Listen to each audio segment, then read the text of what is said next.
I haven't done this in a very long while, but we're now finally naming the Thoughts on BLs I've watched recently series, and we're just going to call it BLs in your area for my podcast. If you know, you know. Let's not waste any more time. Get right onto it. We're standing strong with a Korean drama starring none other than 101 Jisung, and it's called Thunderstorm and Cloud. Wait, I forgot. Oh my god.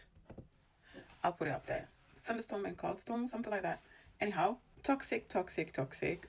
The drama just made me frustrated from the beginning to the end. Like so many red flags. I actually did also read the webtoon, which the drama is based on, and like there's all characters have a dark side. Let's call it that. Um, Chongan, which is played by the actor like John Uri or something like that. The character just underneath is like manipulative, controlling, such a bastard, really. And a spoiled rich brat as well. I mean, he's not as spoiled, but he's still a rich brat. Anyhow, and Iljo, Jisung's character, he was someone that was in desperate of love, but to the level of like, I don't know, somewhat masochist, because the level of self blaming, martyr complex, like, why are you just taking everything? Like the things that his cousins did to him and all, not, yeah, both in the drama, in the webtoon and on the show, yeah, it just made me frustrated.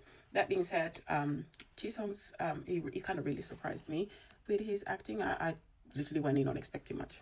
I'll be honest with you, and it surprised me. His acting had some depth to it, which I really liked, and I was not expecting it at all. Watch it, just don't expect like a lovely jubbly show. There's some romance. They end up kind of happy, but even the happy ending has me like. Next one, Tide of Love. This one actually started by accident. Let me move myself. And then I just like, all right, let's just see if it gets better, because it was bad. Like the story was bad, the acting was okay, and the leads did have like chemistry between them, but everything was just, oh really. It's, again, I just wanted to see if it would get better. That's why the only reason I carried on watching it, but it just got worse. And in the end, it literally felt like they were just romanticizing abuse and everything that's bad in relationships, really. There's a season 2.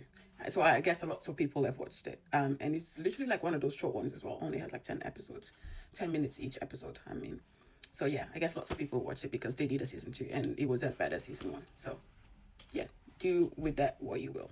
And our third Korean of the list, it's called The Story of Bihyung, Enchanted Master of the Goblin. It's like, it had lots of potential. The kind of the traditional side and the supernatural side as well really gave it all the potential, but I feel like it lacked in production. Probably budget related. I wouldn't be surprised, but the actors did do a good job.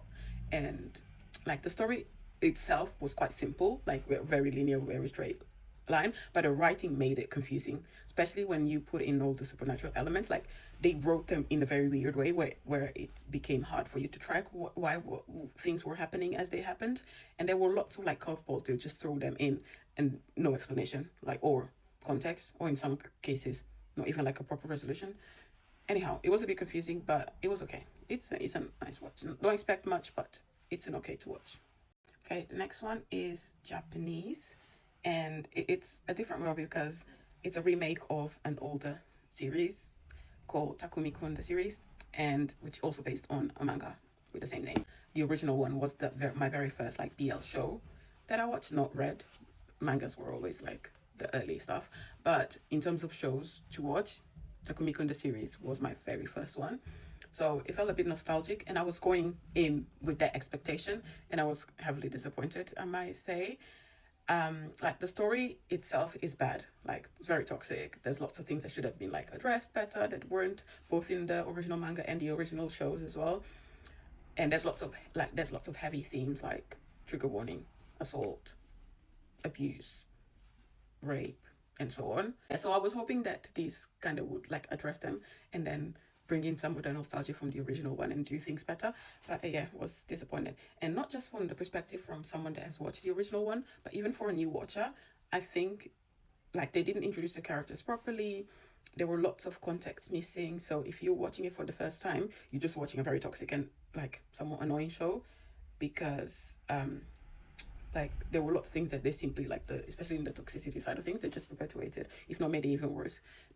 There was no like dash of modern twist or anything like that into it, and the writing just made things confusing because it lacked all of the context that you would have if you've read the mangas or watched the original films. So yeah, you can watch it, but literally expectations down there as you go in.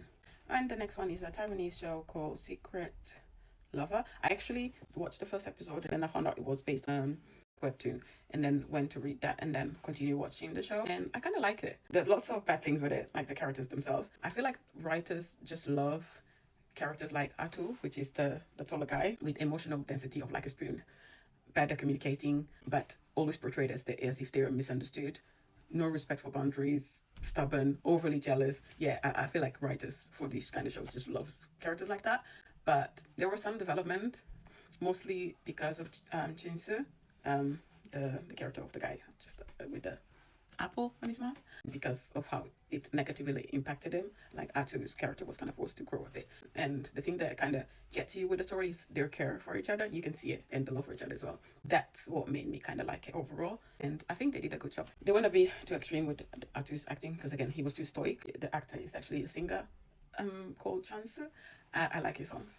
And he actually did the intro theme song for the show as well. Our final show for today is Beach Trap, another Korean one. I liked it. I liked everything about it. It was fluffy, cute, romantic, visually everything well thought through and like well done. The story was basically Doa, this cute employee that was laid off, and then kisses someone while drunk, and then he doesn't know who he is, and then we try to discover like who he kissed, and then four people say they like him or whatnot, and then it's basically the journey of us finding out why the people that like him, and who was it that he kissed, and then who he stays with in the end. I like how they did that in keeping us held on to the story. So yeah, if you're looking for something unproblematic, fun, cute, a bit like Tommy, this is for you.